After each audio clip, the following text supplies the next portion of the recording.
Alright, so this week in Ireland has been a little bit of a juicy one. First of all, what's the crack? Welcome back. My sincere apologies for the fact that this video is a day late. If you're a little bit confused yesterday as to why the video wasn't posted, go and follow me on Instagram because I constantly give you little updates on that. Also, before we get into it, can we hit 1,324 likes for absolutely no reason on this video? Thank you very much. Apache Pizza restaurant owner stole 16k from ex-lover and gambled it all on 2 horses. Mr. Raul Andre placed 10 grand on one horse and 6,720 on another in 2 different races at 2 different meetings, but both lost. 46-year-old invested 70k when he opened up his Apache in Letterkenny in County Donegal, yada. However, he developed a gambling habit after visiting a local casino close to his restaurant. While his victim, Oana Gregor, was visiting friends in Dublin in October last year, he gained access to the house he formerly shared with her in Letterkenny. He stole the money and then went to a branch of Boyle Sports. The accused had tried to pay back some of the money, but the victim had refused to offer, the court was told. She is just an absolute wanker. 2 wankers in this situation. Like, number 1, 6,720 is just a random number. Why did he throw the extra 20 on and why didn't he just leave it at 6,700? Also, who the hell has 16k just sitting in the gaff? I can tell you one thing, and not me anyways. So the bloke had lost a lot of money the day before and this was his plan to win it all back. Say one thing for anyone that's watching this: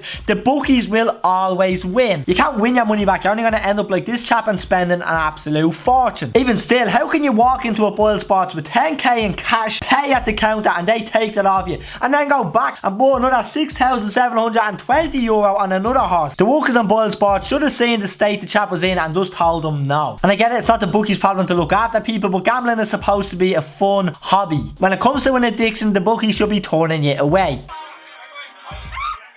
No, like, that's just pure manky. That's not even funny. That's just disgusting. But then again, at least he's looking after the environment using that paper straw whilst he sucks the dirt up off the ground. Excellent lady. How? Remember Bradley did this in Liverpool in the beer garden. Is this more common than I think it is? Oh my god, no. Someone might have weed here. Don't know what pubs you've been in, but usually people go for a piss in the jacks and not in the general fucking lounge. This is considered news? Yes, this article was wrote by the Irish Daily Mirror. Do you know the price of drinks in Dublin? Well, now that I think about it, I actually don't even blame her for doing that. But she also sleep with the dogs outside. I don't really understand that because I've never seen a dog drink from the ground using a paper straw. Where is this world going? Ha ha ha! We're not going anywhere, we're just constantly in orbit around the sun. Oh sure, who hasn't? Me. All in the name of fun. See, when I want a bit of fun, I usually go for a game of football and not drink some pebbles off the ground. And now moving away from that little floor sucker, let me show you what happened at a protest down in Cork when the locals met Leo Varadkar. Where's the beef, you vegan? A vegan? How could our Leo be vegan? I'm nearly certain that he's fond of an odd bit of sausage. Man 21 charged in connection with Antrim ATM theft, remanded in custody following court appearance. No way, I can't even believe them headlines. They've actually gone and cost someone. She covered this story the day after it happened in last week's episode if anyone wants to go and watch that after this video. So this chap from Crumlin is facing 5 charges linked to the theft of the cash machine worth 16,000 containing another 59,090 pounds. He is further accused of causing criminal damage to a cross-cutter store, theft and arson of a Hitachi digger, and aggravated taking and causing damage to a Land Rover. A police officer said she believed she could connect him to the charges. Do you want to know the maddest part of this story? The defendant yawned as he was led to the cell. Cracking piece of journalism. How does that even make the article? The defendant yawned. Oh, the absolute audacity of him to yawn on his way to his cells. You're going through the courts process. You have to be respectful. You're not a human anymore. You're not allowed to be tired. Sticking with Crumlin. 4 people arrested after taxi driver allegedly seriously assaulted in Crumlin, Dublin. So for anyone that watched last week's video, you'll know I gave my little 2 cents on how to solve the problems of taxi drivers being assaulted and attacked far too often. His mobile phone along with a sum of cash and dash cam were also taken during the incident. The taxi driver, a 59-year-old man, was taken to St. James's Hospital by ambulance for treatment to serious head and facial injuries. Sundrive and Crumlin Garda stations arrested 2 males and 2 females, all aged in their late teens and early 20s. 4 absolute scroats. My idea of a double date is probably going and watching a football match in the pub, maybe going for a game of bowling, maybe a bit of grub, not going and fucking attacking and robbing a 59-year-old taxi man. Pure scaldies is all I can say about them. So this happened at 12:30 at night in Crumlin. They were after getting into the taxi in town and they were getting a lift home, I'd presume. Anyways, apparently the taxi driver is recovering well, and as I said last week,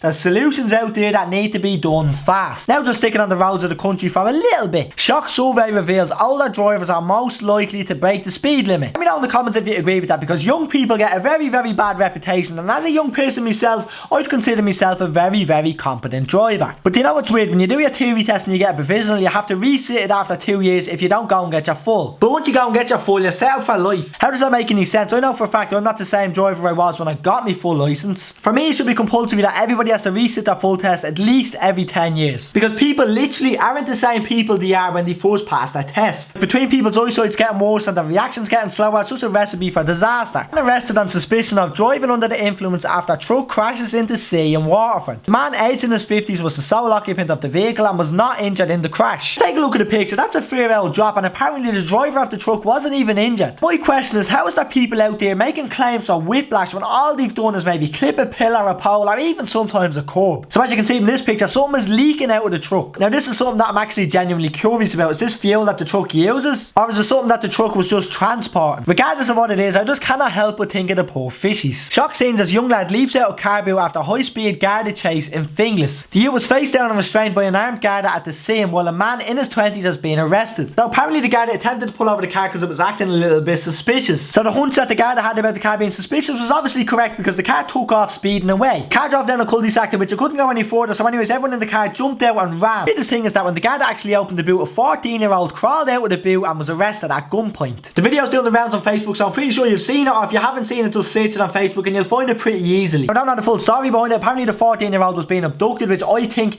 he was probably going to get a bit of a hiding. I also seen on Facebook that it was nothing serious, that the people in the car were actually his friends. That's even more of a concern. If his friends are in their 20s and he is only 14, like buddy, if you're watching, I think you need a different set of mates. Alright, so that's going to be it from today. Thanks very much for watching. I really appreciate every single one of you that are actually watching this and giving me constant support. Again, my apologies for the video being a day late. It will not happen again anytime soon. Do me a massive favour and drop a like in the video if you're still watching this. Feel free to drop a comment down below. I'm more than happy to have a conversation with anyone that wants one. So it'd be quite nice if you follow me on Instagram, because I post on that every single day. And I know for a fact that you haven't watched the video I posted 2 days ago, which was me eating some hot chilies as a forfeit for all of you to enjoy. So do me a favour and go back and watch that video, because it's actually a pretty funny watch. Anyways, that's going to be it from today. Thanks very much for watching. Loved a lot of you. See you later. Goodbye.